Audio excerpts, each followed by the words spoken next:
Bonjour à tous et bienvenue dans ma sphère. Je suis Ellie, pour ceux qui ne me connaissent pas. Aujourd'hui, c'est un format de vidéo un petit peu particulier que je voudrais vous proposer. J'avoue que j'ai très longtemps hésité à faire cette vidéo. Je me suis installée depuis un certain moment déjà, sans jamais oser me lancer, pour plusieurs raisons. Déjà parce que aujourd'hui, je suis pas dans un très bon jour. La fatigue est assez conséquente. Et du coup, mon hyperesthésie aussi. C'est pour ça que vous me voyez porter des lunettes aujourd'hui. D'autant plus qu'il a un peu neigé cette nuit. Donc il y a encore un peu de neige sur le toit là derrière. Donc c'est assez éblouissant. Pourquoi je fais cette vidéo aujourd'hui? En fait, si vous avez vu, pardon, ma vidéo de présentation, euh, vous savez que dans les objectifs que je me suis fixés, ou disons les motivations qui m'ont poussé à me lancer dans cette aventure YouTube, j'ai pour objectif, disons, de me sortir de ma phobie sociale, de me sortir d'une dépression. Et j'ai pensé que voilà, le fait de parler devant une caméra, parce que pour moi c'est vraiment quelque chose qui n'est pas du tout évident. Et j'ai pensé que voilà, cela m'aiderait à me sortir de tout ça et à reprendre confiance en moi, retrouver mon assurance, etc. Et c'est vrai que le fait de m'être lancée dans cette aventure, moralement, ça me fait quand même du bien, globalement. Et en même temps, je me rends bien compte que je suis pas forcément toujours naturelle, enfin, difficilement, parce que, comme je vous disais, c'est très, très compliqué pour moi de parler devant une caméra. Et surtout, en fait, je suis quand même confrontée à toutes les peurs, toutes mes peurs par rapport au regard de l'autre. Donc la peur d'être jugée, d'être ridiculisée peut-être, humiliée, peut-être mal perçue aussi, mal comprise, que les gens interprètent de façon erronée les intentions qui me poussent à créer ces vidéos. Et c'est vrai que jusqu'à présent, j'ai toujours profité de moments où j'étais à peu près bien pour faire mes vidéos. Et quelque part, je me dis qu'il y a quelque chose de pas tout à fait juste par rapport à mes objectifs, dans le sens où... Alors bon, j'en parlerai dans d'autres vidéos, je consacrerai au moins une vidéo à ce sujet. Disons, je me suis laissée complètement dominer pendant quelques années par ce qu'on appelle l'ego spirituel. Et en fait, j'ai un peu peur que... J'ai peur de retomber dans ce piège si je ne fais que des vidéos dans les moments où je suis bien, où je peux plus facilement porter mon masque de femme sûre d'elle, etc. Parce qu'en fait, c'est vrai que cette phobie sociale, elle a été réactivée notamment par le fait que j'ai sombré en fait dans une grande, grande dépression et que comme j'ai été thérapeute pendant 7 ans, ça a commencé voilà, avec la difficulté d'oser me montrer dans mon état de vulnérabilité aux yeux des gens qui m'ont connue en tant que thérapeute. Parce que voilà, je suis redescendue dans des états émotionnels et psychiques que je n'avais plus côtoyés depuis de nombreuses années. Et voilà, c'était pour moi, et c'est encore aujourd'hui très difficile de m'afficher dans cet état de vulnérabilité. Et du coup, je me dis qu'en faisant cette vidéo, cela me permettra peut-être de surmonter cette peur et qu'en osant justement me présenter à vous dans dans un de mes mauvais jours, on va dire, même si c'est pas le plus mauvais, hein, je vous rassure. Voilà, cela peut-être m'aidera aussi à plus sortir, même dans les moments où je suis pas bien, et à oser me montrer en public tel que je suis et non pas caché derrière un masque, le masque de la femme forte, le masque de la femme souriante, voilà, qui cache son mal-être intérieur.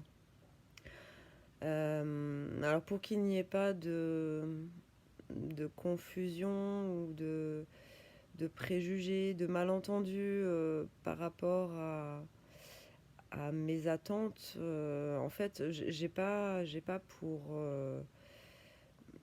comment je pourrais dire, je n'attends pas de vous des conseils ou voilà, j'attends pas qu'on me plaigne, j'attends pas qu'on me porte en victime.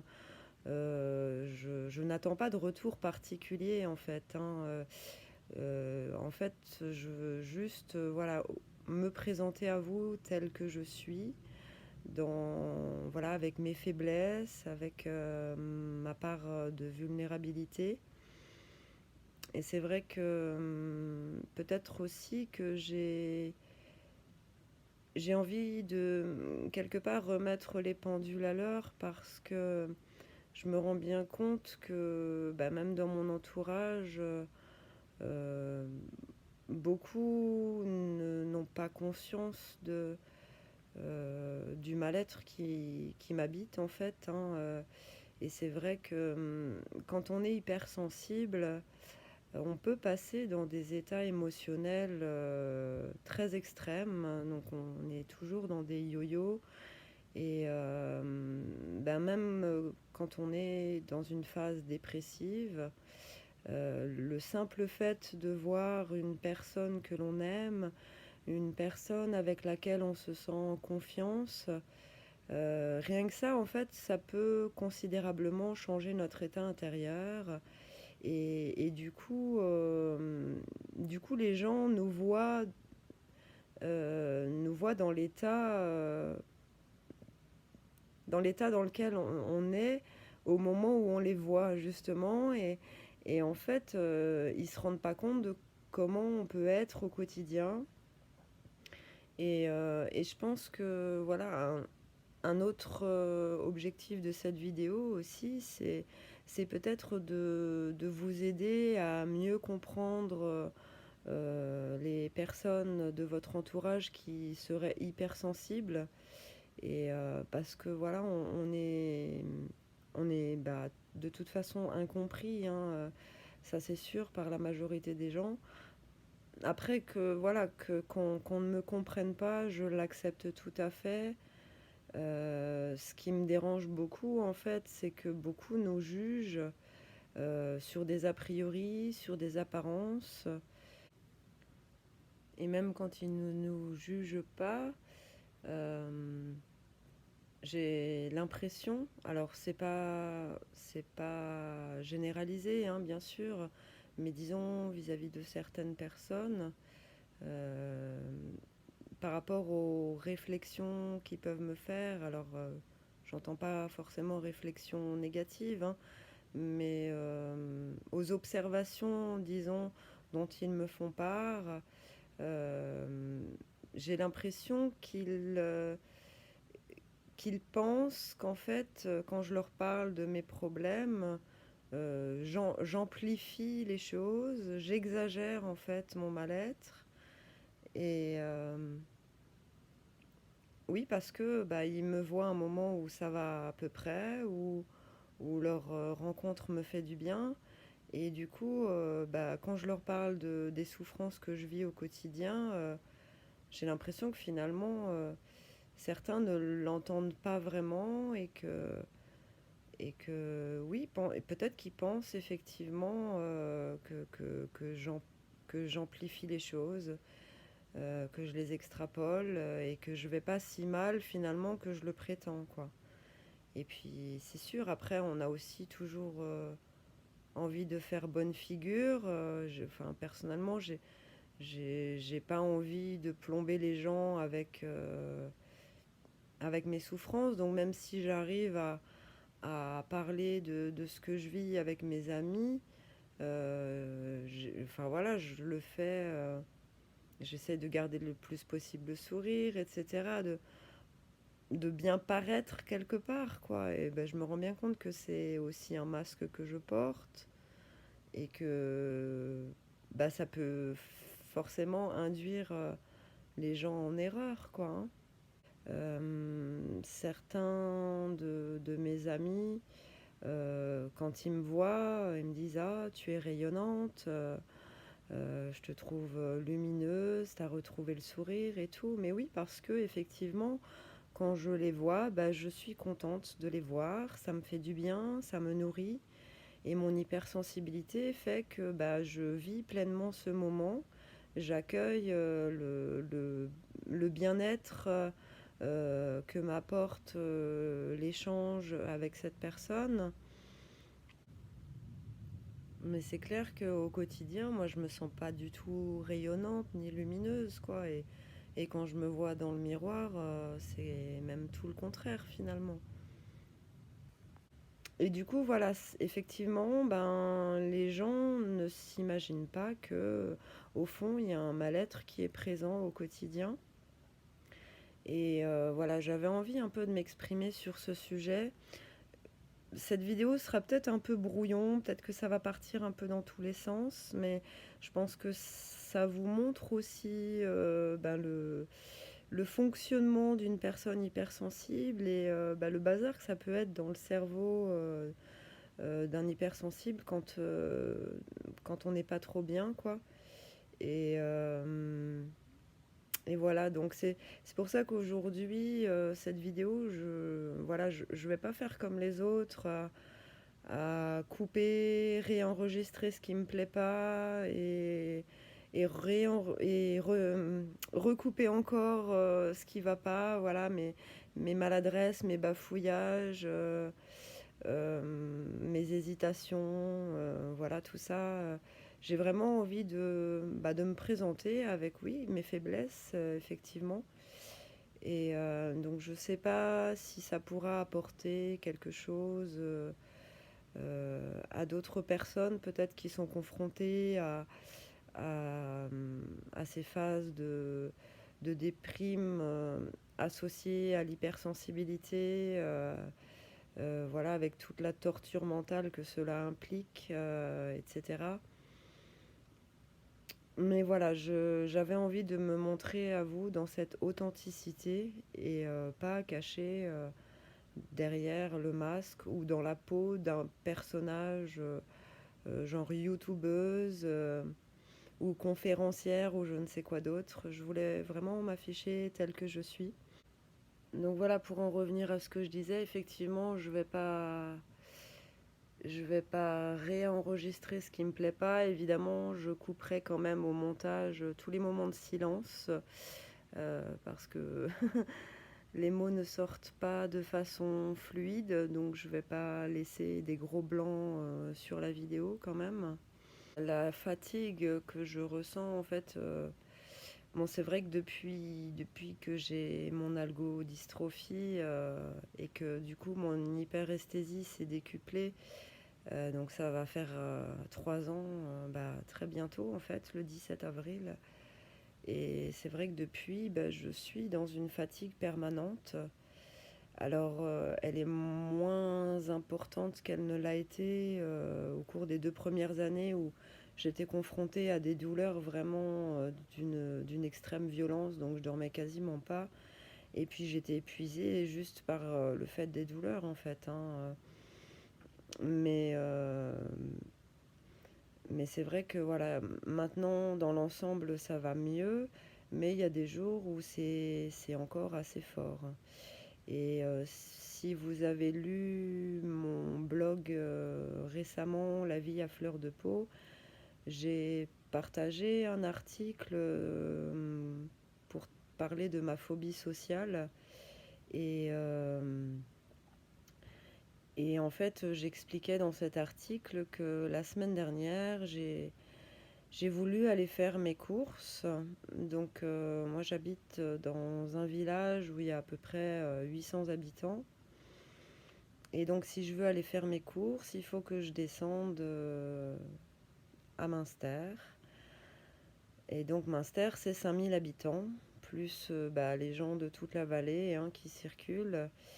Et donc, pour moi, qui suis phobique sociale, Münster, c'est la grande ville, quoi. Hein.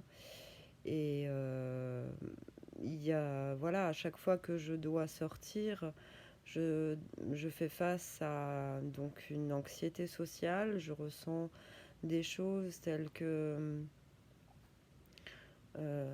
telles que des palpitations, des essoufflements, la poitrine complètement compressée, des sueurs froides, des nausées, l'estomac et la gorge complètement noués.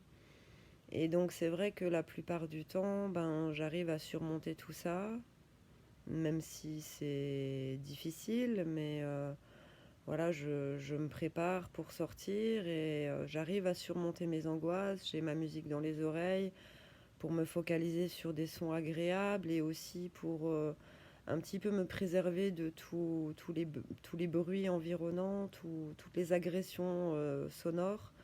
Parce qu'en fait, mes sens qui sont les plus touchés par mon hyperesthésie, c'est la vue et l'ouïe. Avec aussi le toucher, mais bon, ça, j'en parlerai autrement. Parce que, disons, le bruit et la lumière, du coup, ça fait aussi partie de ce qui m'empêche de sortir, voilà, au-delà de ma phobie sociale.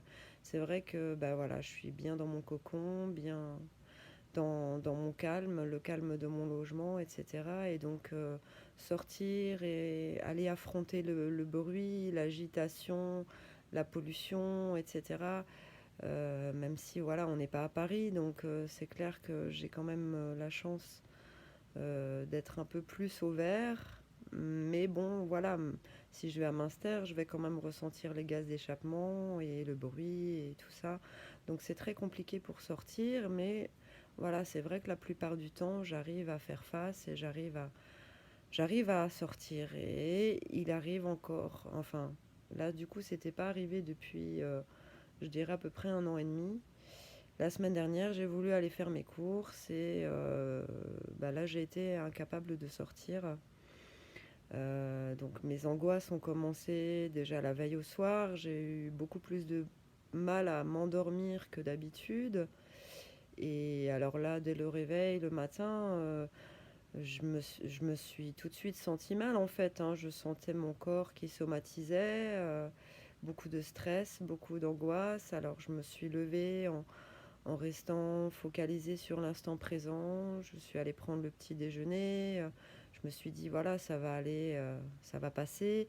J'essayais de respirer, mais le problème, c'est que quand j'ai ces angoisses, et particulièrement quand je ressens des tensions, des nœuds au niveau de la gorge, euh, plus l'oppression thoracique, j'ai beaucoup de difficultés à faire mes exercices de respiration. Et en fait, si j'essaye de respirer en profondeur, je sens cette boule dans la gorge qui se serre de plus en plus et c'est de plus en plus douloureux.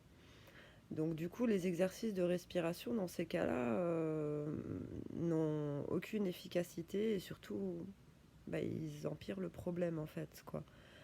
Et donc j'essaye plutôt de laisser ma respiration voilà, se faire de façon naturelle, même si elle n'a pas un rythme régulier ou lent, ni calme. Mais voilà, j'essaye d'accueillir comme ça se présente. Et là, en fait, voilà, j'ai essayé par tous les moyens, tout au long de la matinée, différentes façons de faire que mes angoisses se passent. J'ai essayé de les accueillir, j'ai essayé de les calmer, j'ai essayé de les ignorer en me focalisant sur d'autres choses, en jouant à un solitaire sur ma tablette, dans l'espoir qu'en me concentrant pleinement là-dessus, j'arrive à me détacher des sensations corporelles. Mais en fait, il n'y a rien qui a marché. Et du coup, la crise d'angoisse s'est transformée en véritable attaque de panique. Et, euh, et donc, voilà, j'ai préféré renoncer à sortir. Normalement, j'avais mon voisin qui devait me récupérer à Münster en rentrant du boulot, donc je lui ai envoyé un message pour annuler. Et voilà, même après avoir annulé, il m'a fallu vraiment beaucoup d'heures pour calmer le corps, calmer les tensions internes. Et finalement, voilà, je me suis dit que c'était peut-être un peu ambitieux, disons, de descendre à Münster, qu'il fallait que je me fixe des objectifs un peu plus raisonnables, plus abordables. Donc de recommencer à sortir plutôt dans mon secteur déjà. Donc le lendemain, j'ai réussi à sortir pour aller faire des courses à l'épicerie du village voisin. Donc il faut compter environ entre 50 minutes et 1 heure aller-retour, quoi, hein. Mais voilà, c'est sur une petite route intérieure au village, si je puis dire. Donc il n'y a pas trop de circulation. J'ai croisé quelques promeneurs, je sentais que le corps réagissait fortement, mais du coup, comme la route, le chemin était agréable, je me focalisais sur le ruisseau, sur les montagnes. Voilà, j'ai la chance d'habiter une très jolie vallée, et donc j'essayais vraiment de me rattacher aux sensations, aux sensations qui se manifestaient juste par les énergies de la nature et par toute la beauté en fait qu'elle peut nous offrir. Donc ça m'a fait énormément de bien et je me suis dit que peut-être effectivement il faudrait que je me réhabitue à sortir au moins une fois par semaine dans mon secteur. Et alors c'est sûr, hein, peut-être que ça en fera rire certains, une fois par semaine, ça paraît rien du tout. Mais pour quelqu'un qui passe des semaines sans sortir, voire parfois des mois, pour moi, c'est juste un défi incroyable. Donc si j'arrivais à me fixer cet objectif d'une fois par semaine, je serais vraiment contente de moi et même fière de moi. Maintenant, le froid est de retour. Les températures ont vraiment bien chuté. Il a recommencé à neiger hier. Et avec mon algodystrophie, c'est vrai que j'ai tout de suite des réticences à sortir dès qu'il fait froid, parce que ça réveille des douleurs qui sont vraiment très fortes. Même si c'est pas la violence que j'ai connue les 2 premières années, c'est vrai que c'est des douleurs de grande intensité.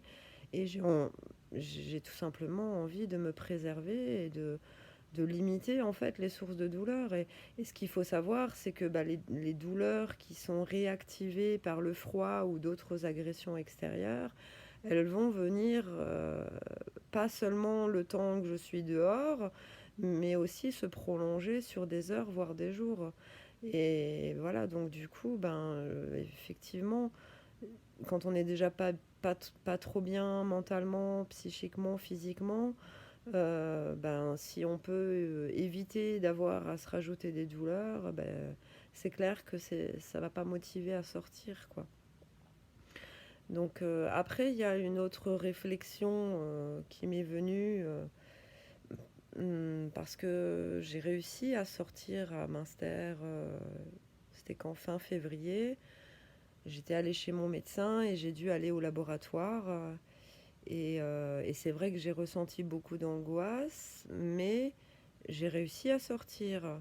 Et du coup, je me suis interrogée, mais pourquoi est-ce qu'aujourd'hui, ma phobie sociale a pris une telle ampleur et que, voilà, 1 mois et demi plus tôt, j'avais réussi à sortir.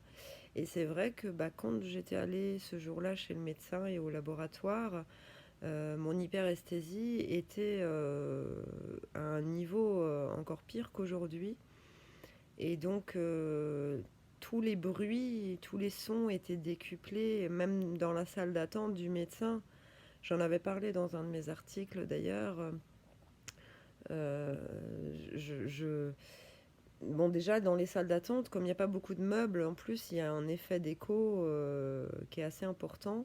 Et quand on a cette hypersensibilité auditive, c'est juste infernal, quoi. Et les gens qui toussaient, éternuaient, se grattaient la gorge, une dame qui tournait les pages d'un magazine de façon très vigoureuse, énergique. Donc tout ça, ça résonnait dans ma tête. C'est comme si, en fait, tous les sons, ils, ils- comme si, en fait, l'origine des sons se trouvait à l'intérieur de mes oreilles. Et en fait, c'est un truc qui vous rend complètement fou, quoi, hein.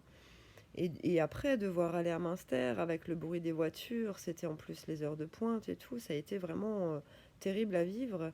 Et du coup, voilà, en réfléchissant là-dessus, je me suis rendu compte que quand mon hyperesthésie atteint ce niveau extrême, en fait, ça occupe tellement de place dans ma tête et dans mon corps que c'est comme si ça laissait plus suffisamment de place à la phobie sociale.